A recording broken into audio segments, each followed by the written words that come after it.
സംഘപരിവാറിന്റെ ചാതുർവർണ്ണ വ്യവസ്ഥയെ ഇവിടെ പ്രതിരോധിക്കുന്നത് കൊണ്ടാണ് ഗവർണർ ഈ നിലയിലുള്ള നടപടി സംവിധാനങ്ങളുമായി മുന്നോട്ട് പോയിക്കൊണ്ടിരിക്കുന്നത്. ഞങ്ങൾക്കൊന്നേ പറയാനുള്ളൂ, ഇന്ന് ഇവിടുത്തെ ഗവർണർ അർലേക്കർ മോഹൻ ഭഗവതിന്റെ കൊട്ടേഷനുമായിട്ടാണ് ഇവിടെ വന്നേക്കുന്നത്. കേരളത്തിലെ മതനിരപേക്ഷതയെ തകർക്കുന്നതിന് വേണ്ടി, കേരളത്തെ ഉന്നത വിദ്യാഭ്യാസ മേഖലയെ തകർക്കുന്നതിന് വേണ്ടി ഗവർണർ മോഹൻ ഭഗവതിന്റെ കൊട്ടേഷനുമായി ഇവിടെ വന്നതാണെങ്കിൽ ആ കൊട്ടേഷൻ കാശ് തിരിച്ച് മോഹൻ ഭഗവതിന് കൊണ്ട് കൊടുത്തോണം.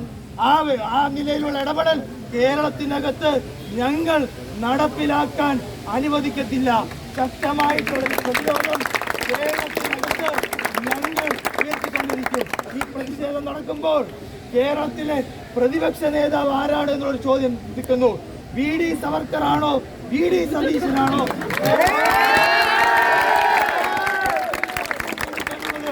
രാവിലെ രാജീവ് ചന്ദ്രശേഖരനാണ് വി.ഡി. സതീശന് ഫേസ്ബുക്കിലിടാനുള്ള സ്റ്റേറ്റ്മെന്റും പോസ്റ്റും. ഒരു ഡയലോഗ് ഉണ്ടല്ലോ നാടോടിക്കാറ്റില്, ചേട്ടന്റെയും എന്റെയും ശബ്ദം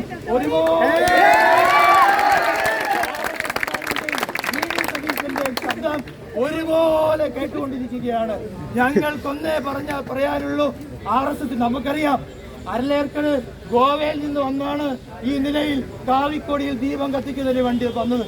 പക്ഷേ നമുക്ക് സതീശനുള്ള വിധേയത്വം, RSSനോടുള്ള വിധേയത്വം വർഷങ്ങൾക്ക് മുമ്പേ ഗോവയിൽ നിന്ന് അരലേർക്കട് വരുന്നതിനേക്കാൾ മുമ്പേ അവിടെ കാവിക്കോണകത്തിന് മുന്നിൽ മുട്ടകുത്തി നിന്ന് ദീപം കത്തിച്ച ആളാണ് വി.ഡി. സതീശൻ. അതുകൊണ്ട് ഞങ്ങൾക്ക് പ്രത്യേകമായ ഒരു സംശയമൊന്നുമില്ല. കേരളത്തിനകത്തെ RSSകാരനായി രാജീവ് ചന്ദ്രശേഖരനേക്കാൾ വലിയൊരു RSSകാരനായി BJP-കാരനായി വി.ഡി. സതീശൻ മാറിയിരിക്കുന്നു. പക്ഷേ കോൺഗ്രസിനകത്തുള്ള മതനിരപേക്ഷവാദികൾ ഇത് തിരിച്ചറിയുന്നുണ്ട്.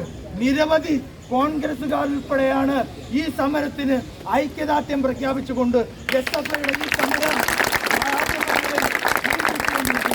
അതുകൊണ്ട് പ്രിയപ്പെട്ട സുഹൃത്തുക്കളെ, എനിക്ക് പറയാനുള്ളത്, ഈ സമരം SFIയും ഗവർണറും ഉള്ള സമരമായി മാത്രം ചിത്രീകരിക്കാനാണ് ചിലർ ശ്രമിച്ചുകൊണ്ടിരിക്കുന്നത്. ഈ സമരം വിദ്യാർത്ഥികളും RSSും തമ്മിലുള്ള സമരം, RSSും മതനിരപേക്ഷവാദികളും തമ്മിലുള്ള സമരമാണ്. ഈ സമരം കേരളവും സംഘപരിവാറും തമ്മിലുള്ള സമരമാണ്. ഈ സമരം വിജയിക്കുന്നുണ്ടെങ്കിൽ നമുക്ക് സുനിശ്ചിതമാണ്, വിജയം സുനിശ്ചിതമാണ്. ഇനിയും കരുത്തുറ്റ പോരാട്ടമായി മോഹൻ കുന്നുമ്മലോടും സിസാ തോമസിനോടും ഞങ്ങൾക്കൊന്നേ പറയാനുള്ളൂ, കേരളത്തിലെ സർവകലാശാലകൾക്ക് വൈസ് ചാൻസലർമാരാണ് ആവശ്യം. അല്ലാതെ സംഘപരിവാറിന്റെ RSSന്റെ ശാഖകളിൽ നിരങ്ങി നടക്കുന്ന ചാൻസലർമാരെയോ വൈസ് ചാൻസലർമാരെയോ ഞങ്ങൾക്ക് ആവശ്യമില്ല. രാജ്യത്തിന് തന്നെ മാതൃകയായി മാറിക്കൊണ്ടിരിക്കുന്ന നമ്മുടെ ഉന്നത വിദ്യാഭ്യാസ മേഖലയെ തകർക്കാൻ ഏതൊക്കെ RSSകാരനും, ഏതൊക്കെ ഇനി മോഹൻ ഭഗവത് വൈസ് ചാൻസലറോ ഗവർണറോ ആയി കേരളത്തിൽ നേരിട്ട് വന്നാലും ഞങ്ങൾ അതിനെ പ്രതിരോധിക്കും.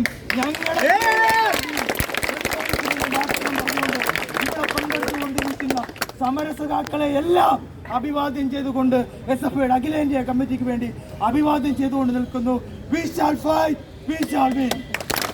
ഏറ്റവും പുതിയ വാർത്തകളും വിശേഷങ്ങളും വിരൽത്തുമ്പിലറിയാൻ സീ മലയാളം ന്യൂസ് എല്ലാ ഡിജിറ്റൽ പ്ലാറ്റ്ഫോമുകളിലും ലഭ്യം.